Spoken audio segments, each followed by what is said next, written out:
ലാലേട്ടന്റെ കൂടെയുള്ള first scene എനിക്ക് ഭയങ്കര പേടിയായിരുന്നു. പക്ഷെ ഒരു കുറച്ച് സമയം കഴിഞ്ഞപ്പോഴത്തേനും കംഫർട്ടബിൾ ആക്കി. ലാലേട്ടൻ അങ്ങനെ ഒരു സാധനമുണ്ട്, ഒരു മാജിക്കൽ സാധനമുണ്ട്.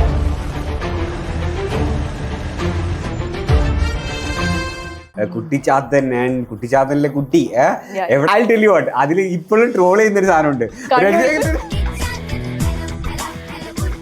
ഞങ്ങളുടെ ഒരു റിക്വസ്റ്റ് ആണ്. അന്ന് ഷെയ്നുണ്ട്, നവനീതുണ്ട്, ഞങ്ങൾ എല്ലാരും ഉണ്ട്. ഭയങ്കര രസമായിരുന്നു. അതിപ്പോഴും മിസ് ചെയ്യുന്നുണ്ട് അത് ആ സമയങ്ങൾ. ദൃശ്യത്തില് മീൻസ് ലൈക്ക് അതൊരു കുറച്ച് അറ്റാക്ക് ചെയ്യുന്ന ഒരു സീനൊക്കെ ഉണ്ട്. അപ്പൊ തിയേറ്ററിൽ ഇരിക്കുന്ന എല്ലാവർക്കും ഒരു പെൺകുട്ടിയോട് അങ്ങനെ ചെയ്യാൻ പാടുണ്ടോ? ഞാൻ പേടിച്ചിട്ട് തന്നെയാ പോയത്. അച്ഛനൊക്കെ കരയുന്നുണ്ടായിരുന്നു അവിടെ സിനിമ. അതുകൊണ്ടൊന്നുമില്ല, ലാലേട്ടന്റെ ദൃശ്യം 1 കാണുമ്പോ എന്ത് സിനിമയില്ല, അപ്പൊ പിന്നല്ലേ ദൃശ്യം കാണുമ്പോൾ നല്ല പടം. ജിത്തു ജോസഫ് എന്ന് പറഞ്ഞ പേര് തന്നെ പോലെ അല്ലേ? വിളിച്ചപ്പോ തന്നെ വിചാരിച്ചു പോണോ, പക്ഷെ എനിക്ക് ആഗ്രഹം ഉണ്ടല്ലോ ചെയ്യാം. പക്ഷെ ഭയങ്കര ഡ്രെയിൻഡായി. അത് ചെയ്ത് കഴിഞ്ഞപ്പോ ഞാൻ ഭയങ്കര ഡ്രെയിൻഡായി, കണ്ണൊന്നും അനക്കാൻ വയ്യ. അങ്ങനെയാണ് ഞാൻ വലതുവശത്തേക്കുള്ള സെലക്റ്റഡ് ആയി. അതുകൊണ്ടാണ് എനിക്ക് ഇപ്പോ ദൃശ്യം 3 വന്നിട്ട് ആഫ്റ്റർ ദ മൂവി നമുക്ക് കുറേ റെസ്പോൺസ് വന്നല്ലോ. ഭയങ്കര ടച്ചിങ് ആയിട്ടുള്ള ഒരു സാധനം എന്ന് പറഞ്ഞു. ഒരു മെസ്സേജ് എനിക്ക് കിട്ടി. കുഞ്ഞിലെ തൊട്ട് കാണുന്ന ഒരാള്, സൂപ്പർ ഡാൻസർ തൊട്ട് എന്നെ ഫോളോ ചെയ്ത ഒരാള് കണ്ടില്ല, പിന്നെ എവിടെ പോയി എന്നൊക്കെ പറഞ്ഞ് വിഷമിച്ചിരിക്കുകയായിരുന്നു. ആഫ്റ്റർ ബ്രേക്ക് നല്ലൊരു ബ്രേക്ക് ആണല്ലോ കിട്ടിയത്. ജിത്തു സാറിന്റെ മൂവി ദൃശ്യം 3 അക്കോർഡിംഗ് ടു ഇന്നത്തെ 200 crores പ്ലസ് ആയി. എനിക്ക് മെസ്സേജ് ഉണ്ടോ, ശ്രദ്ധ 100 crores. ഞാനിവിടെ ഒരു side.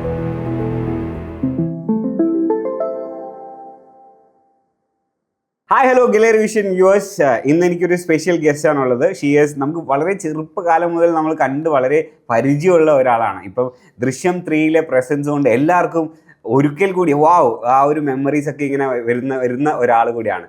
So let me welcome Shraddha Gokul. Hi Shraddha, welcome to the show. Hi ചേട്ടാ, താങ്ക് യു. ശ്രദ്ധയ്ക്ക് ശ്രദ്ധ എന്നാരാണ് പേരിട്ടത്?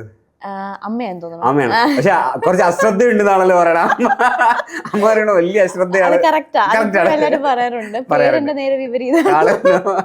അല്ല, ഇപ്പൊ ബീഗ ഡോക്ടർ എങ്ങനെ ഇത്ര അശ്രദ്ധയായിരിക്കാൻ പറ്റും? അശ്രദ്ധ അത് അങ്ങനെ പറയാൻ പറ്റില്ല. അശ്രദ്ധ അതിലില്ല കേട്ടോ, പേഷ്യൻസിന്റെ കാര്യത്തിലില്ല. പക്ഷെ ചെറിയ ചെറിയ കാര്യങ്ങളിൽ കുറച്ച് അശ്രദ്ധ ഉണ്ടാവും. ഓക്കെ, ഡോക്ടർ ഇപ്പൊ MBBS കംപ്ലീറ്റ് ചെയ്തു.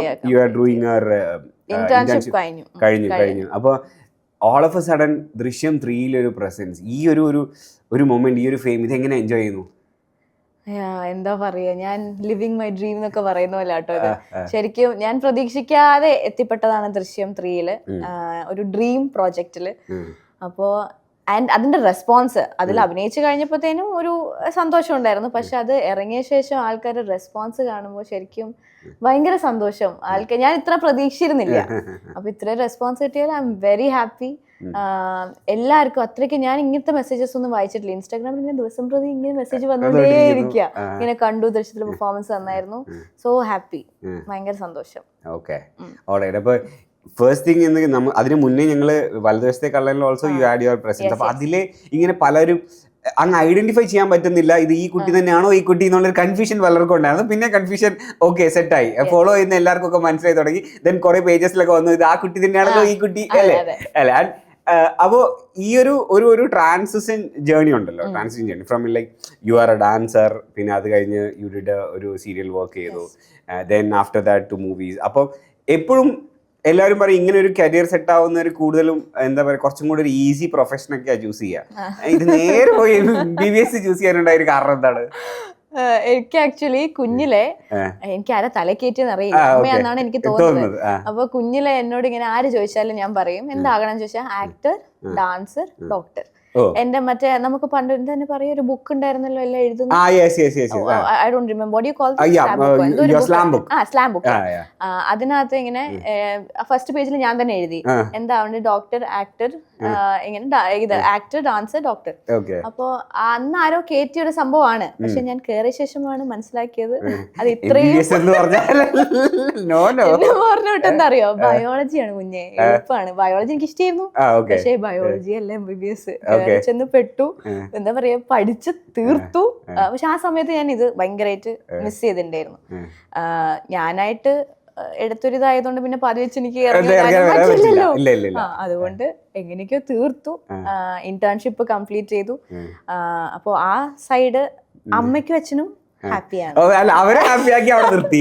ഇനി ബാക്കി ഞാൻ എന്നെ ഹാപ്പിയാക്കാണ് ഞാൻ ചെയ്യുന്നു. ഇനി എന്നെ ഹാപ്പിയാക്കാനുള്ള സൈഡിലൂടെ ഞാൻ പോകുന്നു.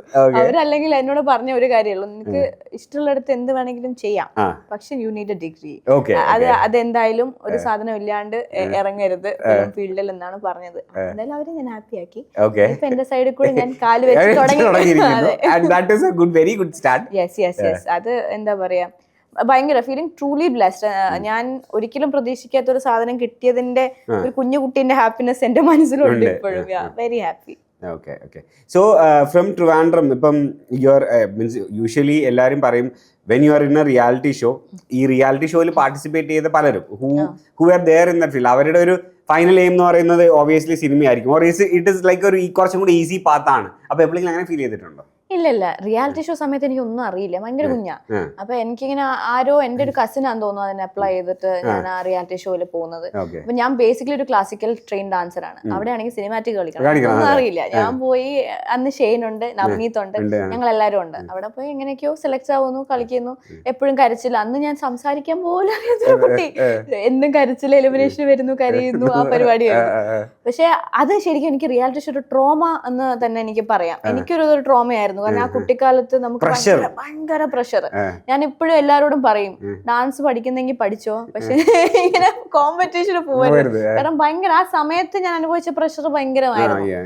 അപ്പൊ അത് കഴിഞ്ഞ് സിനിമ അങ്ങനെ ഒന്നുമില്ല, നമുക്കൊന്നും അറിയില്ല. എന്റെ അമ്മ അപ്പൊ എന്നെ ഇത് കണ്ടിട്ടാണ് കുട്ടിച്ചാത്തനിലേക്ക് വിളിക്കുന്നത്. അപ്പൊ എന്റെ അമ്മ വിളിച്ചപ്പോഴേ ബൈജു ദേവരാജ് അങ്കിളിനോട് പറഞ്ഞു, ഈ കൊച്ചിന് സംസാരിക്കാൻ പോലും അറിയത്തില്ല, അതെങ്ങനെ അഭിനയിക്കും എന്ന് അറിയത്തില്ല എന്ന് പറഞ്ഞു. അങ്ങനെ എങ്ങനെയോ, പക്ഷെ ഹി ഹാഡ് എ കോൺഫിഡൻസ്, എന്തോ ഒരു കോൺഫിഡൻസ് ഉണ്ടായിരുന്നു ബൈജു ദേവരാജ് അങ്കിൾ. അങ്ങനെ ആണ് ഞാൻ കുട്ടിച്ചാത്തനിൽ എത്തുന്നത്. അല്ലാതെ there was no plan. അങ്ങനെ ഒരു പ്ലാനും ഉണ്ടായിരുന്നില്ല ഫിലിം ഫീൽഡിൽ കയറണമെന്ന്. എന്റെ വീട്ടിലും അങ്ങനെ ആരും ഇല്ല ഫിലിം ഫീൽഡിലൊന്നും. എങ്ങനെയോ ആ ഒരു days experience and school fame, Kuttichathan and കുട്ടിച്ചാത്തനിലെ കുട്ടി എവിടെ പോയാലും ഓൾ ഐസ് ഓൺ യു, ആ ഒരു ഉണ്ട്. ആൻഡ് ഇന്ന് ആ സീരിയലിൽ ഉണ്ടായിരുന്ന മീൻസ് ലൈക്ക് ഇപ്പൊ ഷെയ്ൻ്റെ കൂടെയാണ്. ഷെയ്ൻ ഇസ് ലൈക്ക് ഇപ്പൊ ഒരു എസ്റ്റാബ്ലിഷ് സ്റ്റാർ. അപ്പം how do you feel about all that? ആ ഒരു ഡേയ്സ് ആൻഡ് മെമ്മറീസ് എന്താണ്? കുട്ടിച്ചാത്തൻ സമയത്ത് ഞങ്ങൾക്ക് ശരിക്കും ഒരു വെക്കേഷൻ. ഞങ്ങൾക്ക് അന്ന് ഒന്നും അറിയില്ല, കുഞ്ഞു പിള്ളേര്. അവർ ഞങ്ങൾ വരുന്നു, കളിക്കാൻ വരുന്നു, സാർ എന്തൊക്കെയോ പറഞ്ഞു, എന്തൊക്കെയോ അഭിനയിക്കുന്നു. ഇപ്പൊ അത് കണ്ടാൽ ഞാൻ സഹിക്കൂല. അങ്ങനെ അഭിനയിച്ചു വെച്ചിരിക്കുന്നേ കണ്ടിട്ടുണ്ടോ? അതിൽ ഇപ്പോഴും ട്രോൾ ചെയ്യുന്നൊരു സാധനമുണ്ട്, അത് ഞാൻ ഇപ്പോഴും കാണില്ല. പക്ഷെ ആൾക്കാർക്ക് അന്നത് എങ്ങനെ, എനിക്ക് അന്ന് കാണാൻ കുട്ടികൾക്ക് ടിവിയിൽ ഇത് മാത്രമേ ഉള്ളൂ. അപ്പൊ എല്ലാരും അതിൽ, അന്ന് സോഷ്യൽ മീഡിയ ഒന്നും ഇല്ലല്ലോ. അപ്പൊ ഇത് തന്നെ കണ്ടോണ്ടിരിക്കും. അന്ന് ഇത് ഭയങ്കര രസമായിട്ട് തോന്നിണ്ടാവുമായിരിക്കും. പക്ഷെ അതിന്റെ എക്സ്പീരിയൻസ് പറഞ്ഞ ആ സമയത്ത് പറഞ്ഞ പോലെ നമ്മുടെ സ്കൂളിൽ ഭയങ്കര സ്റ്റാറാണ്. എല്ലാരും ഇങ്ങനെ നോക്കൂ, ശ്രദ്ധ വരുന്നു. കാരണം ആ കുഞ്ഞിലെ തൊട്ടേ സൂപ്പർ ഡാൻസർ, അങ്ങനെ സീരിയൽ അതൊക്കെ ചെയ്തു വരുന്നുണ്ട്. ആ ഫെയിം ഒക്കെ എൻജോയ് ചെയ്തിരുന്നു. ആൾക്കാർ വരുന്നു, ഫോട്ടോ എടുക്കും, ഇത്രയും ചെറുതിലെ ആ ഫോട്ടോ എടുക്കുന്നു, അതൊക്കെ ഭയങ്കരമായിട്ട് എൻജോയ് ചെയ്തു. Kuttichathan set was like A family. ഞാൻ, നവനീത്, ഷെയ്ൻ, അഭിരാമി ചേച്ചി, വിജി തമ്പിയുടെ മുനബായ്, ഞങ്ങൾ 5 പേരായിരുന്നു. അത് ശരിക്കും ഒരു ഫാമിലി പോലെ ആയിരുന്നു. ഞങ്ങൾക്കത് സീരിയസ്നെസ് ഇല്ല, പക്ഷെ ഞങ്ങൾ അഭിനയിക്കുന്നു, എന്തൊക്കെയോ ചെയ്യുന്നു, തിരിച്ചു വരുന്നു. ഭയങ്കര രസമായിരുന്നു. അതിപ്പോഴും മിസ് ചെയ്യുന്നുണ്ട് അത് ആ സമയങ്ങള്. എനിക്ക് ആ എക്സ്പ്രഷൻ കമ്പാരിസൺ വേണ്ടിട്ടോ ഒന്നുകൂടെ അങ്ങനെ ഒന്ന് കാണിക്കാൻ പറ്റുമോ? ഇതിന്റെ ഒരു ക്ലോസ് എടുക്കാൻ പറ്റിയതല്ലായിരിക്കും. ഒരു രക്ഷയില്ലാത്ത എക്സ്പ്രഷൻ. അത് ഇപ്പോഴും ആൾക്കാർ അതിന്റെ ഫോട്ടോ ഇതിന് മുന്നേ ഞാനത് കണ്ടിട്ടുണ്ട്. ഇന്ന് കണ്ടു ഞാൻ കാണിക്കില്ല. പ്ലീസ്, ഞങ്ങളുടെ ഒരു റിക്വസ്റ്റ് ആണ്.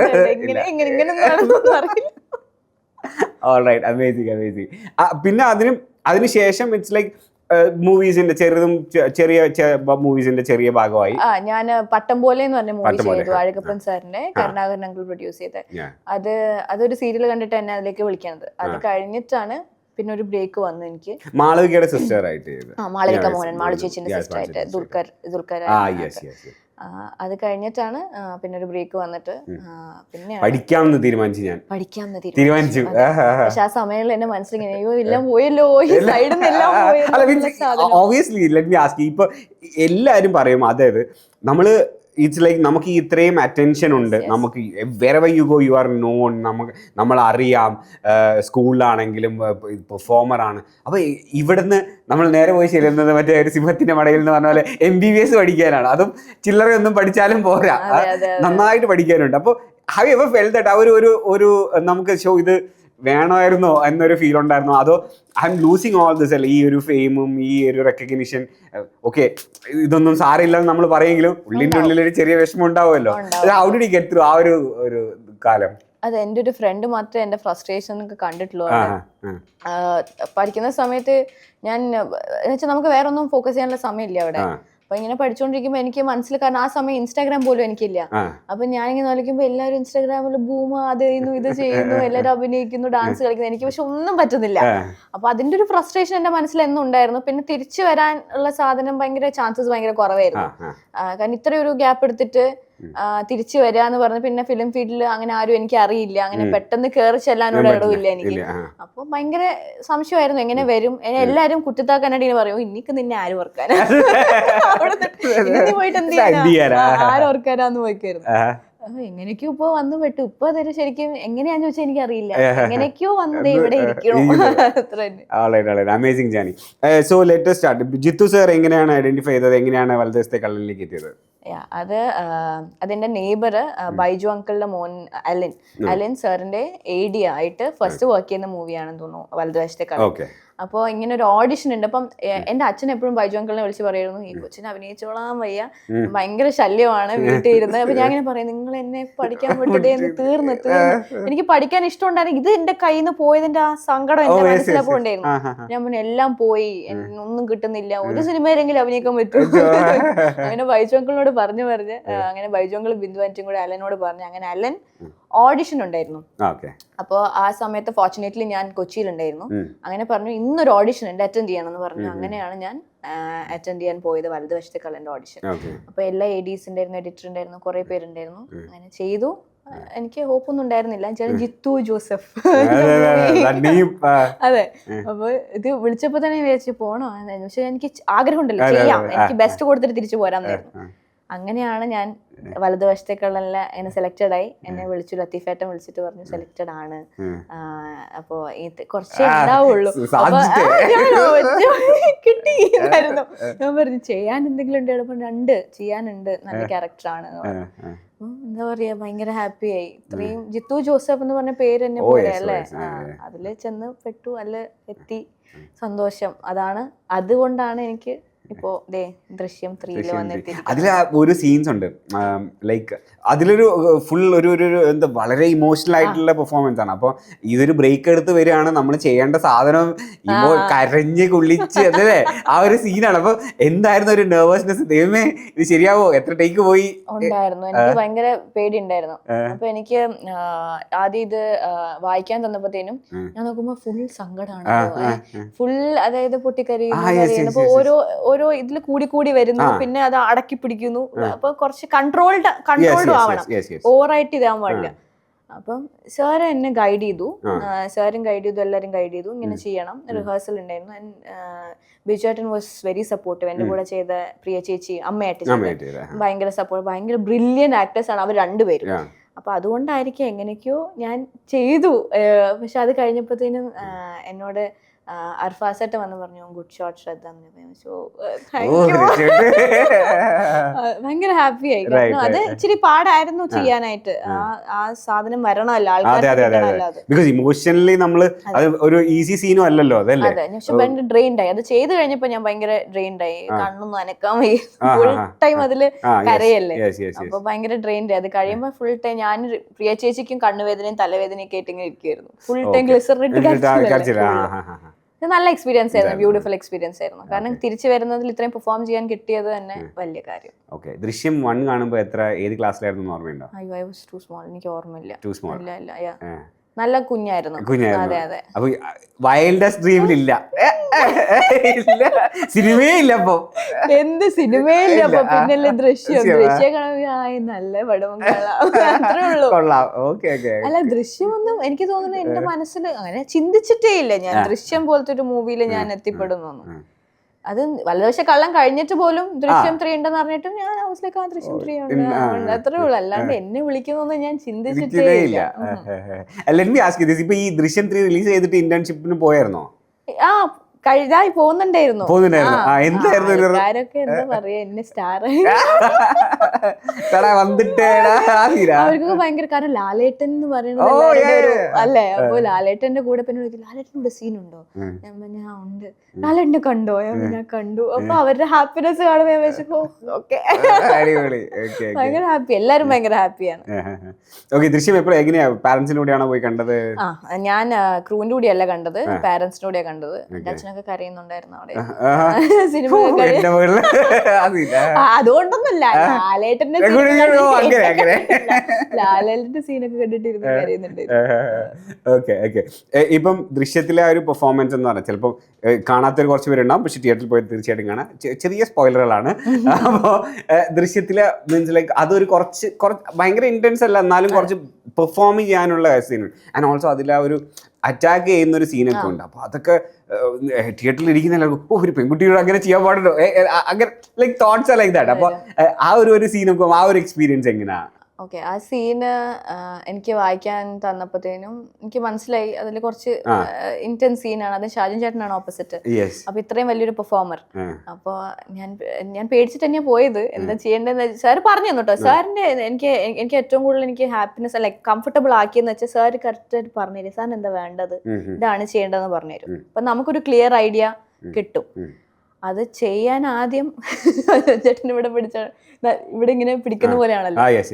പിടിച്ച ആദ്യം ചെയ്യുമ്പോഴത്തേനും സാധനം കുഴപ്പമുണ്ടോ മോളെ? ഞാൻ ഇല്ല ചേട്ടാ ചെയ്യാം നമുക്ക്. അത് അധികം ടേക്സ് ഒന്നും പോയില്ല, പക്ഷെ അത് സാറിന് ഇഷ്ടപ്പെട്ടു എന്ന് തോന്നുന്നു. സാറ് പറഞ്ഞ സാറിന് ഇഷ്ടപ്പെടുമ്പോൾ സാറിന് സൗണ്ട് എന്റെ ഇതില് എനിക്ക് തോന്നിയിട്ടില്ല. സാറിന് ഇഷ്ടമായി കഴിഞ്ഞാൽ സാറ് ഒരു ടേക്ക് ഓക്കെ എന്ന് പറയുന്നൊരു പ്രത്യേക രീതിയില്ല. അത് പറഞ്ഞപ്പോഴത്തേ നമുക്ക് മനസ്സിലായി ഓക്കെ ശരിയാണ്, നൈസ് ആയിട്ട്. അത് കഴിഞ്ഞപ്പോ എന്നോട് കുറെ പേര് പറഞ്ഞു നൈസ് ആയിരുന്നു ചെയ്തത്. അത് കുറച്ച് പാടുള്ള സീനാണെന്ന് ചോദിച്ചാൽ അറിയില്ല, പക്ഷെ അത് ചെയ്ത് ഫലിപ്പിക്കാൻ ഇച്ചിരി ആ സാധനം കിട്ടണം, ആ എക്സ്പ്രഷൻ സാധനം കിട്ടണം. അത് അങ്ങനെ ഒരു സീനാണല്ലോ അത്. അതെനിക്ക് സ്പോയിലറാണ്, അതുകൊണ്ട് പറയണം. റീടേക്ക് അത് ഇതൊരു 3 എണ്ണം എന്തോ പോയെന്ന് തോന്നുന്നു. അത് അതിന്റെ ചെറുതായിട്ട് അങ്ങനെ അധികമൊന്നും പോയില്ല. 3 എന്തോ പോയി തോന്നുന്നു. ഓർമ്മയില് 3 എണ്ണം എന്തോ പോയി. ഏതായിരുന്നു ഭയങ്കര difficult to as a performer? ഏതാ തോന്നിയത്? അത് എനിക്ക് ഡിഫിക്കൽട്ട്, എനിക്ക് സത്യം പറഞ്ഞ ഒരു സീൻ കഴിഞ്ഞിട്ട് സാറ്റിസ്ഫാക്ഷൻ എന്ന സംഭവം തോന്നാത്തൊരു കുട്ടിയാണ്. അതിങ്ങനെ ചെയ്യാം ഇതിങ്ങനെ ചെയ്യാൻ തോന്നും. എനിക്ക് ഡിഫിക്കൽട്ട് ആയിട്ട് തോന്നിയല്ല. ലാലേട്ടന്റെ കൂടെയുള്ള ഫസ്റ്റ് സീൻ എനിക്ക് ഭയങ്കര പേടിയായിരുന്നു. കാരണം ലാലേട്ടൻ വന്ന് നിൽക്കുമ്പോഴത്തേനും എന്റെ ഫസ്റ്റ് സീൻ എന്റെ വീട്ടിലുള്ളൊരു സീൻ എടുത്തത്. അതെനിക്ക് ഭയങ്കര പേടിയായിരുന്നു. ഞാൻ ഇനി തെറ്റിച്ചു കഴിഞ്ഞാൽ അവർക്ക് വല്ലതും തോന്നും, ഇനി സാർ എന്തെങ്കിലും പറയും. ആ സാധനം എന്റെ മനസ്സിൽ ഭയങ്കര ഉണ്ടായിരുന്നു. ഞാൻ ലിറ്ററലി ഇങ്ങനെ നിൽക്കായിരുന്നു. ഞാൻ എന്റെ സാർ എന്റെ കൈ വിറക്കണ്ടായിരുന്നു, അത് കാണണ്ടായിരുന്നു. ശരിക്കും എനിക്ക് ഭയങ്കര പേടിയായിരുന്നു. പക്ഷെ ഒരു കുറച്ച് സമയം കഴിഞ്ഞപ്പോഴത്തേനും കംഫർട്ടബിൾ ആക്കി. ലാലേട്ടൻ അങ്ങനെ ഒരു സാധനമുണ്ട്, ഒരു മാജിക്കൽ സാധനമുണ്ട്. അത് പെട്ടെന്ന് നമ്മളെ കംഫർട്ടബിൾ ആക്കും. പിന്നെ കുഴപ്പമൊന്നും ഉണ്ടായിരുന്നില്ല. അങ്ങനെ ഡിഫിക്കൽട്ട് അല്ല. ഈ ഒരു പ്രശ്നം ഉള്ളത് കൊണ്ട് അത് തുടക്കത്തിൽ കുറച്ച് ഒരു ഇതുണ്ടായിരുന്നു, പ്രശ്നം ഉണ്ടായിരുന്നു. നമ്മളിപ്പം മീൻസ് ലൈക്ക് ഇപ്പം ആഫ്റ്റർ ദ മൂവി നമുക്ക് കുറേ റെസ്പോൺസ് വന്നല്ലോ, ഭയങ്കര ടച്ചിങ് ആയിട്ടുള്ള ഒരു സാധനം എന്ന് പറയാൻ പറ്റുന്നുണ്ട്. ടച്ചിങ് എന്ന് പറഞ്ഞാൽ എനിക്ക് ഒരു മെസ്സേജ് എനിക്ക് കിട്ടി. കുഞ്ഞിലെ തൊട്ട് കാണുന്ന ഒരാള്, സൂപ്പർ ഡാൻസർ തൊട്ട് എന്നെ ഫോളോ ചെയ്ത ഒരാള് കണ്ടില്ല, പിന്നെ എവിടെ പോയി എന്നൊക്കെ പറഞ്ഞ് വിഷമിച്ചിരിക്കുകയായിരുന്നു. പിന്നെ ഇപ്പൊ കണ്ടപ്പോ ഭയങ്കര സന്തോഷം എന്നൊക്കെ പറഞ്ഞ്. അപ്പൊ നമുക്ക് ഭയങ്കരമായിട്ട് അത് ഫീൽ ചെയ്യും. കാരണം കുഞ്ഞിലെ തൊട്ടേ എന്നെ കണ്ട് അവർ ഫോളോ ചെയ്ത് വന്നിട്ട് അവരുടെ വീട്ടിലെ ആരോ ആണെന്നുള്ള തോന്നൽ അവർക്ക് ഇപ്പോഴും ഉണ്ട്. അപ്പൊ അവരെന്നോട് ഇനി എവിടെയും പോകല്ലേ, അങ്ങനെ ലിറ്ററലി അങ്ങനെ മെസ്സേജ് ഉണ്ട്. ഇനി എവിടെയും പോകല്ലേ, ഇതിൽ തന്നെ നിൽക്കണേ, ഞങ്ങൾക്ക് എപ്പോഴും കണ്ടുകൊണ്ടിരിക്കണം. അതൊക്കെ ഭയങ്കര എന്താ പറയാ, എനിക്ക് ഭയങ്കര ഹാപ്പിനെസ് തരുന്ന കാര്യമാണ്. കാരണം അവരില്ലെങ്കിൽ നമ്മളില്ല, അവരുടെ സപ്പോർട്ട് കൊണ്ട് മാത്രമാണ് നമ്മൾ നിൽക്കുന്നത്. അപ്പൊ ഇത്രയും സ്നേഹിക്കുന്നത് അവരുടെ വീട്ടിലൊരാളായിട്ട് കാണുന്നത് കൊണ്ട് എനിക്ക് ഭയങ്കര സന്തോഷം. അങ്ങനെ കുറെ മെസ്സേജസ് കിട്ടി ഇങ്ങനത്തെ. ആൻഡ് ഓൾസോ എനിക്ക് തോന്നുന്നു കുട്ടിച്ചാത്തൻ ഇത്രയും ഒരു കുറെ ലോങ് ടൈം ബീങ് നമ്മളെ കണ്ടുകൊണ്ടും കൂടെ ആണല്ലേ നമ്മളെ കുടുംബ പ്രേക്ഷകരിലേക്ക് എത്തിയതിന്റെ ഒരു സ്നേഹം കൂടെ. അതെ, അതുകൊണ്ടാണ് ഏറ്റവും കൂടുതൽ എനിക്ക് തോന്നുന്നു കുട്ടിച്ചാത്തൻ ആ കുട്ടി എന്ന സാധനം അവരുടെ മനസ്സിൽ ഇപ്പോഴും ഉണ്ട്. അപ്പൊ അതിന്റെ ഒരു സ്നേഹം ഇപ്പോഴും ഉണ്ട് എനിക്ക് എല്ലാവരുടെയും. ദൃശ്യം 3 ഓഡിഷൻ ഉണ്ടായിരുന്നോ? ഇല്ല ദൃശ്യം 3 വലതുവശത്തെ കള്ളൻ കഴിഞ്ഞിട്ടാണ് ദൃശ്യം 3 വിളിക്കണത് തന്നെ. ഓക്കെ. അതിൽ ഞാൻ അതിന്റെ കോമഡിയാണ് ഞാൻ പറയാം. അതിന് ആദ്യം ഞാൻ രാവിലെ എഴുന്നേക്കുമ്പോൾ എനിക്കൊരു മെസ്സേജ് വരുന്നു, ദൃശ്യം 3 എന്റെ ക്യാരക്ടറിന്റെ പേര് ശ്രേയ, ഇന്ന ഡേറ്റ്സ് എന്ന് പറഞ്ഞൊരു മെസ്സേജ്. അപ്പം ആരാന്നൊന്നും എനിക്കറിയില്ല. അപ്പൊ ഞാൻ രാവിലെ എന്റെ അമ്മ പറഞ്ഞു, അമ്മ ദേ ആരാണ്ടോ എന്നെ പ്രാങ്ക് ആക്കി, വേറെ പണിയില്ലേ രാവിലെ എണീറ്റിട്ട് പ്രാങ്ക് ആക്കുക, ഇതൊക്കെ നമുക്ക് അത് എന്റെ വൈൽഡസ്റ്റ് ഡ്രീംസിൽ ആ സാധനം ഇല്ല. അപ്പൊ ഞാൻ റെസ്പോണ്ട് ഒന്നും ചെയ്തില്ല. എന്നിട്ട് ഞാൻ കുറച്ച് കഴിയുമ്പോ തന്നെ ഓക്കെ എന്തോ അടിച്ചു വിട്ടു. ഞാനിത് സീരിയസ് ആയിട്ട് എടുക്കുന്നില്ല. കുറച്ച് കഴിഞ്ഞപ്പോ അത് പ്രൊഡക്ഷൻ കൺട്രോളിൽ സിദ്ധു പനിക്കൽ ചേട്ടനായിരുന്നു. ചേട്ടൻ വിളിച്ചിട്ട് പറഞ്ഞു, ശ്രദ്ധയല്ലേ ഇതൊക്കെ പറഞ്ഞ് സംസാരിക്കാൻ തുടങ്ങിയപ്പോ ഞാൻ അതേ പറഞ്ഞോളൂ. അപ്പോഴാണ് പറയുന്നത് ദൃശ്യം 3 അങ്ങനെയാണ്. അതും എനിക്ക് ഒന്ന് മനസ്സിലാക്കി ആ റിയാലിറ്റി അക്സെപ്റ്റ് ചെയ്യാൻ കുറച്ച് സമയം എടുത്തു. അത് കഴിഞ്ഞപ്പോഴാണ് ഞാൻ ശരിക്കും ആ കോള് കഴിഞ്ഞപ്പോഴാണ് ഞാൻ വിശ്വസിച്ചത്. അതുവരെ ഞാൻ വിശ്വസിച്ചിട്ടേ ഇല്ല. ഞാൻ അമ്മയോട് പറയാം, എന്നെ ചുമ്മാ ആരോ കളിയാക്കാൻ എന്റെ ആവശ്യമുണ്ടോ രാവിലെ എണീറ്റിട്ട്. വേറെ ദൃശ്യം 3 വലതുവശത്തെ കള്ളൻ കഴിഞ്ഞു. ഞാനിപ്പോ പറയണ്ടായിരുന്നു അമ്മേനോട്, ഇനി അത് ഇറങ്ങിയിട്ട് ആരെങ്കിലും കണ്ടിട്ട് ഓക്കെയാണ് ഇഷ്ടപ്പെടുകയാണെങ്കിൽ അടുത്ത സിനിമ കിട്ടുമായിരിക്കും അല്ലേ എന്നൊക്കെ ചോദിച്ചിട്ട് അപ്പോഴാണ് അൺഎക്സ്പെക്ടഡ്ലി ദൃശ്യം 3 ഹാപ്പൻ. ആസ് എൻ ആർട്ടിസ്റ്റ് ഇപ്പം ഈ പറഞ്ഞ പോലെ ഫസ്റ്റ് ഓഫ് ഓൾ ട്രിവാൻഡ്രം ഇപ്പൊ സിനിമ ഹാർഡ്ലി ഭയങ്കരമായിട്ട് ഷിഫ്റ്റ് ചെയ്തിട്ടുള്ളത് കൊച്ചിയിലേക്കാണ്. Everything is happening in Kochi. അപ്പോൾ ഇപ്പൊ MBBS ഇനി അതങ്ങോട്ട് ഇനി MD അങ്ങനെ പോണോ, അതോ സിനിമ ഇങ്ങനെ ചെറിയ റോൾസ് ഒക്കെ ചെയ്ത് അല്ലെങ്കിൽ നെക്സ്റ്റ് ഹീറോയിനൊക്കെ ആയിട്ട് അങ്ങനെ പോണോ? എന്താ what is your first call എന്തായിരിക്കും? എന്താ പറയാ, എനിക്ക് കൂടുതൽ ഹാപ്പിനെസ് തരുന്നത് ഓണസ്റ്റ്ലി എനിക്ക് ഇത് തന്നെയാണ്, ഡാൻസ് ആൻഡ് ആക്ടിങ്. എനിക്ക് ഹാപ്പിനെസ് കൂടുതൽ തരുന്ന ഏതാന്ന് ചോദിച്ചു കഴിഞ്ഞാൽ ഓഫ് കോഴ്സ് ഇത് തന്നെയാണ്. പിന്നെ അത് ഇത്രയും കഷ്ടപ്പെട്ട് പഠിച്ചോണ്ട് മറ്റൊന്ന് വെറുതെ പറ്റില്ല. അപ്പൊ നല്ല ക്യാരക്ടേഴ്സ് കിട്ടുകയാണെങ്കിൽ ഞാൻ എന്തായാലും ഞാൻ ഇങ്ങോട്ട് തന്നെ ഫോക്കസ് ആദ്യം കൊടുക്കും എന്നാണ് എനിക്ക് തോന്നുന്നത്. നമുക്ക് അറിയില്ല, എനിക്ക് ഇങ്ങോട്ടാണ് ഫോക്കസ് കൊടുക്കാൻ താല്പര്യം. ഇനി അറിയില്ല, നമ്മുടെ എല്ലാ ഇതാണല്ലോ ലക്ക്, എല്ലാം ഒരുമിച്ച് വരണല്ലോ ഫിലിം ഫീൽഡില്. അങ്ങനെയാണെങ്കിൽ അതിലേക്ക് മുന്നോട്ട് പോകും. ഇല്ലെങ്കിൽ അതിനുള്ള നല്ല ഓപ്പണിംഗ് ആണല്ലോ മീൻസ് ഐ മീൻ നല്ലൊരു ആഫ്റ്റർ ബ്രേക്ക് നല്ലൊരു ബ്രേക്ക് ആണല്ലോ കിട്ടിയത്. ലൈക്ക് യുനോ ജിത്തു സാറിന്റെ മൂവി ദൃശ്യം 3 most awaited movie. I think ഇന്നത്തെ അക്കോർഡിംഗ് ടു ഇന്നത്തെ സം 200 crores പ്ലസ് ആയി എന്നാണ് തോന്നുന്നത്. അപ്പം കേൾക്കുമ്പോൾ ഭയങ്കര സന്തോഷമല്ലേ? എനിക്ക് മെസ്സേജ് ഉണ്ടോ ശ്രദ്ധ 100 crores ഞാനിവിടെ ഒരു സൈഡ് ശ്രദ്ധ 100 crore ക്ലബ് കയറിയതല്ലേ? എനിക്ക് മെസ്സേജ് അയക്കി കുറെ പേര്, എന്റെ ഫ്രണ്ട്സ് ആണ് എന്നെ ആക്കാനായിട്ട്. ശ്രദ്ധ 100 crore. ഞാൻ പറഞ്ഞു അതെ ഞാൻ ഭയങ്കര ഹാപ്പി. കാരണം ആ ബ്രേക്ക് കഴിഞ്ഞിട്ട് ഇങ്ങനെ ഒരു പടത്തിൽ അഭിനയിക്കാന്ന് പറയുന്നത് എല്ലാവർക്കും കിട്ടുന്ന ഒരു ഓപ്പർച്യൂണിറ്റി അല്ല. Really happy. So you said about in the appreciation ഒക്കെ പറഞ്ഞു. അപ്പോൾ ഇത് മീൻസ് ലൈറ്റ് ആയിട്ട് സൈഡിൽ കൂടെ ഇതും പറഞ്ഞു പോകുന്നുണ്ട്, കേരളാസ് ന്യൂ ക്രഷ് എന്ന്. കേട്ടായിരുന്നോ? ചുമ്മാ തള്ളല്ലേ? അല്ലല്ല, അതുകൊണ്ടാണ് ചോദിക്കുന്നത്, കാണിച്ചു തരാം. അപ്പൊ ഇൻ ദാറ്റ് കേസ് എത്ര മെസ്സേജ് വരുന്നുണ്ട്? ഒരു ഹായ്, ഹലോ. ഞാൻ ഇതൊന്നും വായിച്ചിട്ടില്ല. First of all to the camera, ഞാൻ ഇതൊന്നും വായിച്ചിട്ടില്ല. വളരെ നല്ല ബുദ്ധിയാണ്. അങ്ങനെ മെസ്സേജസ് ഇഷ്ടമുള്ളവര് അങ്ങനെയല്ല, അവര് കണ്ട് ഇഷ്ടപ്പെടുന്നവര് മെസ്സേജ് അയക്കാറുണ്ട്, അത്രേ ഉള്ളൂ. അല്ല ഒരു ഹായ് തരുമോ, എന്താണ് ജാടയാണെന്നൊക്കെ ചോദിച്ചാൽ ഞാൻ വായിച്ചിട്ടില്ല. ഇല്ല, ഇഷ്ടമാണ്, കണ്ടു, നല്ല രസമുണ്ടായിരുന്നു എന്നും പറഞ്ഞ് കുറെ മെസ്സേജസ് വരുന്നുണ്ട്. അതായത് കേരളാസ് ന്യൂ ക്രഷ് ഒന്നും ട്രോള് വാങ്ങി ട്രോള് വാങ്ങിയില്ല, ഇല്ല പിൻവലിച്ചത്. ഓക്കെ, എനിവേസ് അപ്പം പോകുന്നതിന് മുന്നേ വി ഹാവ് ലൈക്ക് ഒരു ചെറിയൊരു ഗെയിം സെഗ്മെന്റ് ഉണ്ട്. That is very easy because കുറച്ച് കാലം മൂവീസിൽ നിന്ന് മാറി നിന്നത് കൊണ്ടാണ്, അല്ല മീൻസ് ലൈക്ക് പക്ഷെ മലയാളം മൂവീസ് എത്രത്തോളം അറിയാമെന്ന് നമുക്ക് ട്രൈ ചെയ്യാം. അതായത് വെരി സിമ്പിൾ. ഈ യൂഷ്വലി എല്ലാം കണ്ട മൂവീസ് ആയിരിക്കും. എന്ന് വെച്ചാൽ ഞാനൊരു മൂവിയുടെ 1 ലൈൻ പറയും, അതേതാണ് ആ മൂവി എന്ന് ഗസ് ചെയ്യാം. ഇല്ല. Okay, ready? ഫസ്റ്റ് വൺ കേട്ടോ. നിങ്ങൾ ഈ പാനലിൽ നിങ്ങളെ ഹെൽപ്പ് ചെയ്യാൻ ഇവിടെ ഞങ്ങളുടെ 3 ക്യാമറമാൻ ഉണ്ട്. ക്ലൂ അവരുടെ അടുത്ത് ചോദിക്കാം. ഇവരൊക്കെ ഭയങ്കര ബിഗ് മൂവി വാച്ചേഴ്സ് ആണ്. ഓക്കെ, മുഖത്തേക്ക് നോക്കാം. അതെ. ഭക്ഷണത്തിലൂടെ സ്നേഹം വിളമ്പുന്ന ഒരു മുത്തച്ഛന്റെയും കൊച്ചുമകന്റെയും ആത്മബന്ധത്തിന്റെ കഥ. ഇപ്പളെ പറയരുത്, ലാസ്റ്റ് ചോദിക്കാൻ പാടുള്ളൂ.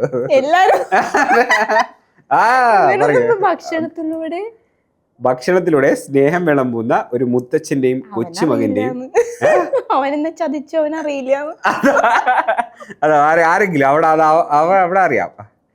ഒരു ഫസ്റ്റ് ലെറ്റർ മാത്രം പറഞ്ഞു കൊടുത്താൽ മതി. ഇംഗ്ലീഷിൽ ഫസ്റ്റ് ആൽഫബറ്റ് പറയും, ഏതാണ്? ആ യു യു ആ എന്റെ പൊന്നെ, ഞാൻ ഇതിലൊക്കെ ഭയങ്കര വീക്കാ. അങ്ങനെയാണ് ഒരു ക്ലൂ തരാം. ഇതില് ആക്ടർ ആരാന്ന് പറയാം. DQ ആണ്. ഉസ്താദ് ഹോട്ടലോ? ആ മനസ്സിൽ വന്നു, ഞാൻ വെച്ചിട്ട് ലാലേട്ടന്റെ പടം ചോദിക്കും. അല്ല. ഉസ്താദ് ഹോട്ടൽ. Yes yes okay. ഇനി നെക്സ്റ്റ്. ശരിയാ. പരസ്പരം പൊരുത്തപ്പെടാത്ത 4 സഹോദരന്മാരുടെ കുടുംബ ബന്ധങ്ങളുടെ കഥ.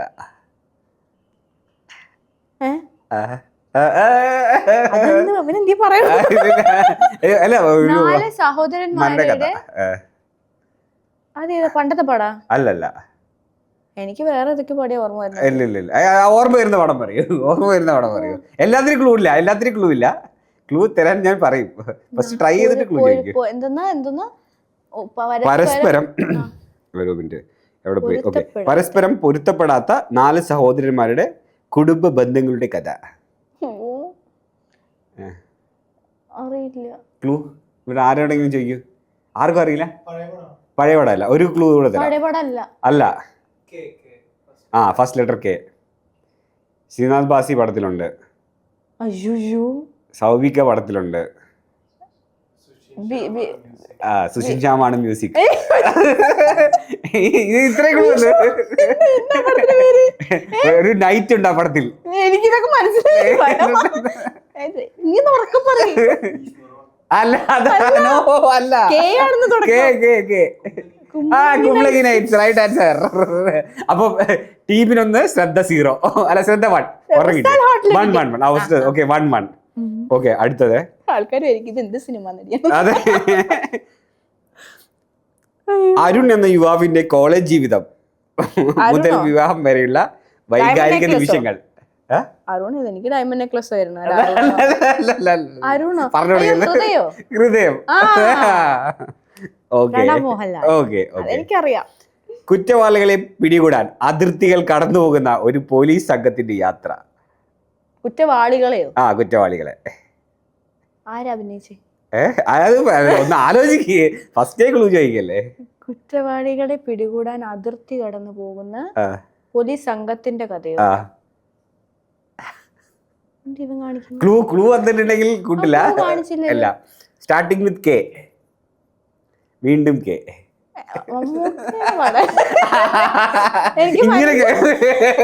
എനിക്ക് ഇങ്ങനൊന്നും പറയല്ലേ. എനിക്ക് ഇതൊന്നും പെട്ടെന്ന് കേട്ടില്ല. ഒരു ജില്ലയുടെ പേരാ. കണ്ണൂർ. കണ്ണൂർ വരട്ടെ. കണ്ണൂർ. എന്തായിരുന്നു പറഞ്ഞ പേര്? കണ്ണൂർ.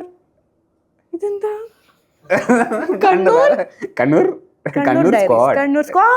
സ്ക്വാഡ്. എനിക്ക് ആ സിനിമ ഓർമ്മ വന്നു. ഓക്കെ. അപ്പൊ അവസാനത്തെ ഫൈറ്റ് 2-1.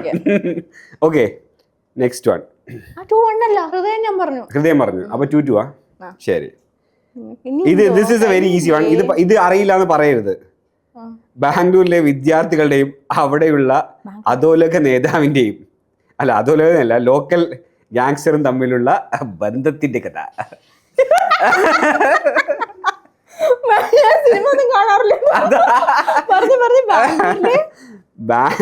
ബാംഗ്ലൂരിൽ പഠിക്കാൻ പോകുന്ന വിദ്യാർത്ഥികളും അവിടുത്തെ ആവേശം. ഓക്കെ. ഇങ്ങനെ മലയാളത്തിൽ പറയുമ്പോ കുറച്ച് ഓക്കെ റൈറ്റ്.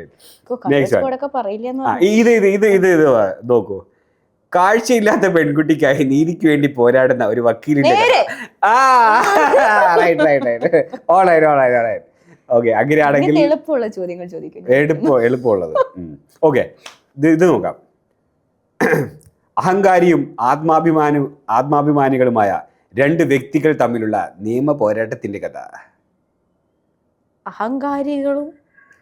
അഹങ്കാരികളായ 2 ആത്മാഭിമാനികൾ തമ്മിൽ 2 വ്യക്തികളുടെ നിയമ പോരാട്ടത്തിന്റെ കഥ. ഒരാളതിൽ നിയമപാലകനാണ്. ക്ലൂ തന്നു. ഒരാള് പോലീസ് ഓഫീസറാണ്. അപ്പുറത്തെ ആളാരാ? അതാ വേറെ ക്ലൂ കൊടുത്തരാം. ഇദ്ദേഹത്തിന്റെ ഇതേ റോളിൽ താങ്കൾ അദ്ദേഹവുമായി ഇതേ റോൾ അയാൾ ചെയ്ത അതേ ക്യാരക്ടർ ഇദ്ദേഹവുമായി സ്ക്രീൻ പങ്കിട്ടു. ഗരുഡനോ? അല്ല, പിന്നെ അദ്ദേഹമായി എന്താണ് സ്ക്രീൻ ഷെയർ ചെയ്തിട്ടുണ്ട്. അതേ ക്യാരക്ടറിലായിരുന്നു അദ്ദേഹം. വിജയണ്ണോ? ആ അയ്യപ്പനും കോശി. അമേസിംഗ്. അപ്പൊ വിജയ് പ്രഖ്യാപിച്ചിരിക്കുന്നു. ഞാനല്ലേ? അതെ, സദ്യ ഞങ്ങൾ വിജയ് പ്രഖ്യാപിച്ചിരിക്കുന്നു. ഓക്കെ, അപ്പം എനിവേസ് ഇപ്പൊ ബിഫോർ വി വൈൻഡ് അപ്പ്, എന്തൊക്കെയാണ് മീൻസ് വാട്ട് ഈസ് ഹാപ്പനിങ്, ഇനിയിപ്പം പുതിയ പ്രൊജക്ടുകൾ എന്തെങ്കിലും സംസാരിക്കുന്നുണ്ടോ? ഒരെണ്ണം സംസാരിച്ചിട്ടുണ്ട്, അത് ഓൾമോസ്റ്റ് ആയി. ഇനി നല്ല പ്രോജക്ട്സ് കിട്ടാനായിട്ട് വെയിറ്റിംഗ്. ആർക്കും വിളിക്കുന്നുണ്ട്, അതൊന്നും ആയിട്ടില്ല. നടക്കും എന്ന് പ്രതീക്ഷിക്കുന്നു. Thank you so much. അപ്പോൾ അമേസിംഗ് ആയിട്ട് കുറച്ച് അമേസിംഗ് പ്രോജക്ട്സിൽ അമേസിംഗ് ക്യാരക്ടറുമായിട്ട് ശ്രദ്ധ ഇനിയും നമുക്ക് കാണണം എന്ന് ഞാനും വളരെ എന്താ പറയുക വെരി വെരി happily ഞാൻ ആശംസിക്കുന്നു. And thank you so much for being such a big sport. Thank you so much and we had fun. Thank you. Alright.